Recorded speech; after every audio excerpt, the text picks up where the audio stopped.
तो मूवी की शुरुआत में हम गोश्त की एक दुकान को देखते हैं जहाँ दो लोग जो हस्बैंड वाइफ हैं वो मिलकर इस दुकान को चलाते हैं, जिनमें हस्बैंड का नाम विंसेंट होता है। वो लोग अपने रूटीन के मुताबिक काम कर रहे होते हैं कि तभी अचानक से कुछ लोग जिन्हें वीगन्स कहा जाता है वो इनकी दुकान पर हमला कर देते हैं। अब वीगन्स वो लोग होते हैं जो किसी भी जानवर का गोश्त या गोश्त से बनी हुई चीजें ना खाते हो। अब इन गोश्त ना खाने वालों ने इन पर हमला इसलिए किया था क्योंकि ये लोग जानवरों पर जुल्म करते हैं और ये वीगन्स यानी कि गोश्त ना खाने वाले जानवरों पर जुल्म करने के खिलाफ हैं। तभी विंसेंट उनमें से एक आदमी को पकड़कर उसे मारने लगता है, लेकिन तब तक उसके दूसरे साथी यहाँ पर आकर उसे छुड़ाकर यहाँ से ले जाते हैं। अब इस वक्त में विंसेंट और उसकी बीवी की दुकान के हालात काफी खराब है क्योंकि उनका काम आहिस्ता आहिस्ता करके खत्म होता जा रहा है। अब यही हम उनके दो दोस्तों को देखते हैं, वो भी हस्बैंड वाइफ होते हैं और गोश्त की दुकान चलाते हैं, लेकिन उनका काम तो काफी अच्छा था, वो तो काफी पैसे कमा रहे थे अपनी दुकान से, इसीलिए वो विंसेंट और उसकी वाइफ के सामने अपने काम की तारीफें करते ही नहीं थकते। पर इसके बाद वो दोनों यहाँ से निकलकर अपने घर जाने लगते हैं। अब उनके वो दोस्त मार्क और उसकी वाइफ को इतना खुश और उनके ऐशो आराम को देखकर इन दोनों को काफी जलन होती है। तभी इन्हीं रास्ते में वही कल वाला यानी कि गोश्त ना खाने वाला लड़का दिखाई देता है। तो अब विंसेंट उससे अपना बदला लेने के लिए उस पर अपनी गाड़ी चढ़ा देता है। अब विंसेंट को ये लग रहा था कि शायद वो लड़का सिर्फ जख्मी हुआ होगा, लेकिन वो तो मौके पर ही मर जाता है, जिस वजह से विंसेंट काफी घबरा जाता है। इसीलिए वो अपनी वाइफ से कहता है कि हमें इस बारे में पुलिस को बताना चाहिए, लेकिन हम पुलिस को ये कहेंगे कि इस लड़के का एक्सीडेंट हुआ था, इसे हमने नहीं मारा। तब उसकी वाइफ उसे ऐसा करने नहीं देती और कहती है कि हमें इसकी लाश को ठिकाने लगाना होगा। अब घर आने के बाद विंसेंट इस आदमी की लाश को ठिकाने लगाने के लिए उसके जिस्म के टुकड़े टुकड़े करके उसे फेंकने वाला होता है, लेकिन उस लाश को काटते हुए उसकी मांस का थोड़ा सा टुकड़ा उसकी डॉग के पास जाके गिर जाता है, जिससे वो फौरन खा लेता है। अब ये देखकर विंसेंट काफी हैरान होता है, इसीलिए अब वो दोबारा से कान को काट कर अपने डॉग के पास फेंकता है, जिसे फिर से डॉग बड़ी मजे से खा लेता है। अब ये देखकर विंसेंट के दिमाग में एक ख्याल आता है, इसीलिए वो सीधा अपनी वाइफ के पास जाकर उसे भी अपना ख्याल बताने का सोचता है, लेकिन अब क्योंकि काफी रात हो गई थी इसीलिए वो लोग सो जाते। अब अगले दिन जब विंसेंट उठकर अपनी दुकान में जाता है तो वो देखता है कि इंसान का मांस काट कर जिसने यहाँ पर रखा था उसकी वाइफ ने अनजाने में उस गोश्त को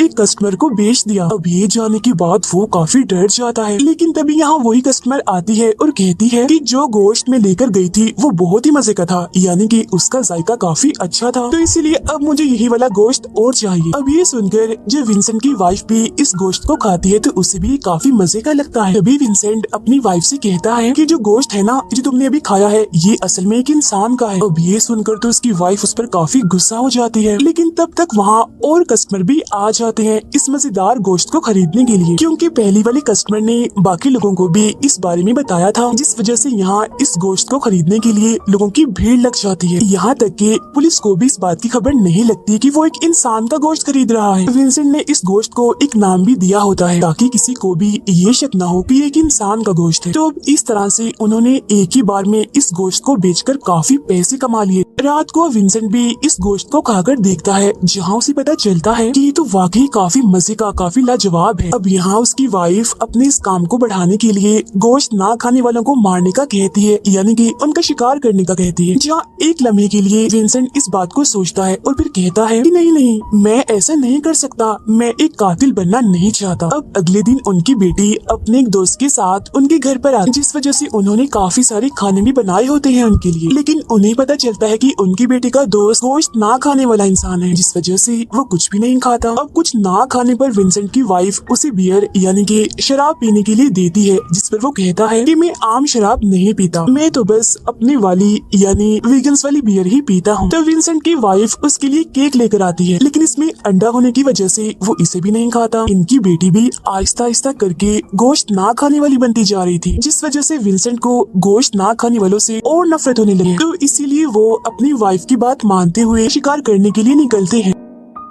तो वीगन्स के एक होटल में जाते हैं, जहाँ उन्हें अच्छा खासा एक गोश्त ना खाने वाला आदमी मिल भी जाता है। अब होटल से बाहर आने पर विंसेंट उस पर हमला करके उसे मारने की कोशिश करता है, लेकिन वो ऐसा नहीं कर पाता क्योंकि वो उसे मारने से डर जाता है, जिस वजह से वो दोनों जल्दी से इस जगह से भागते हैं, जहाँ उसकी वाइफ दोबारा से उसे समझाते हुए कहती है कि हमें अपनी दुकान को चलाने के लिए ऐसा करना ही होगा। इसीलिए अगले ही दिन वो दोबारा से कोशिश करते हैं। वो लोगों के बीच में जाकर सबको गोश्त ना खाने वाला बनने के लिए कह रहे होते हैं। असल में ये सारा नाटक वो इसलिए करती है ताकि कोई ना कोई गोश्त ना खाने वाला इंसान यहाँ पर आए और ये उसका शिकार कर ले। और ऐसा होता भी है। एक लड़का यहाँ पर आकर उनकी तारीफ करता है और उन्हें मिलने के लिए बुलाता है और वो दोनों इस मौके को छोड़ने वाले तो नहीं थे, इसलिए जब वो लड़का इनके सामने आता है तो विंसेंट उसे मारने के लिए एक बड़ा सा चाकू लेकर जाता है। लेकिन यहाँ वो लड़का अकेला नहीं होता बल्कि उसके साथ उसके साथी भी होते। ये सारे ही लोग असल में वीगन्स होते हैं जो गोश्त का काम करने वाले लोगों के काफी खिलाफ होते हैं। अब इन सारे वीगन्स को गोश्त की एक दुकान की चाबी मिलती है, इसीलिए सारे लोग भेस बदलकर उस दुकान को तोड़ने के लिए जाते हैं। इनके साथ विंसेंट और उसकी वाइफ भी जाते हैं। वहाँ पहुँचने के बाद विंसेंट और उसकी वाइफ को पता चलता है कि ये दुकान तो उनके ही दोस्त मार्क की है। फिर ये लोग इस बात पर इतना ध्यान नहीं देते और गोश्त ना खाने वालों के साथ दुकान के अंदर जाकर उसे तोड़कर बर्बाद कर देते। अगले दिन जब ये बात सबको पता चलती है तो मार्क पुलिस और अपने दोस्तों को भी बुलाकर इस बारे में बताता है। तो पुलिस वाला उससे कहता है कि हमारे पास कैमरा की रिकॉर्ड हुई वीडियो मौजूद है, जिससे बहुत जल्द उन लोगों का पता चल जाएगा जिन्होंने तुम्हारी दुकान का ऐसा हाल किया है। विंसेंट और उसकी वाइफ एक शॉप पर जाते हैं, लेकिन यहाँ उन दोनों का झगड़ा हो जाता है, इसलिए विंसेंट अकेला ही यहाँ से चला जाता है। अब क्योंकि उसकी वाइफ यहाँ पर अकेली होती है, इसलिए एक वेटर आकर उसके साथ अजीब सी बातें करने लगता है। और जब उसकी वाइफ को ये बात पता चलती है कि ये लड़का एक गोश्त ना खाने वाला इंसान है, तो वो अंदर ही अंदर काफी खुश हो जाती है। जिसके बाद वो वेटर उसे उसके घर छोड़ने के लिए जाता है, जहाँ इसी दौरान विंसेंट की वाइफ उसकी जुबान काट लेती है। अंदर आने के बाद विंसेंट से कहती है कि मैं एक गोश्त ना खाने वाले इंसान को अपने साथ लेकर आई हूँ, इसलिए तुम जाओ और जाकर उसे मार डालो। फिर जब विंसेंट उसे मारने के लिए जाता है तो वो देखता है कि वो आदमी तो उसकी वाइफ का इंतजार कर रहा है, जिस पर गुस्सा होकर विंसेंट उसके सर पर गमले से मारकर उसे जान से मार डालता है। उसके मरने के बाद वो दोनों उसकी लाश को काटते हैं, क्योंकि अब उनका ये काम डेली का हो गया था। वो हर रोज एक गोश्त ना खाने वाले इंसान को अपने जाल में फंसा कर उसे मार डालते थे। अब इस काम को करते करते उन्हें इसमें काफी मजा भी आने लगता है। आहिस्ता आहिस्ता करके उनकी कमाई भी बढ़ने लगती है और बाहर गोश्त खरीदने वालों की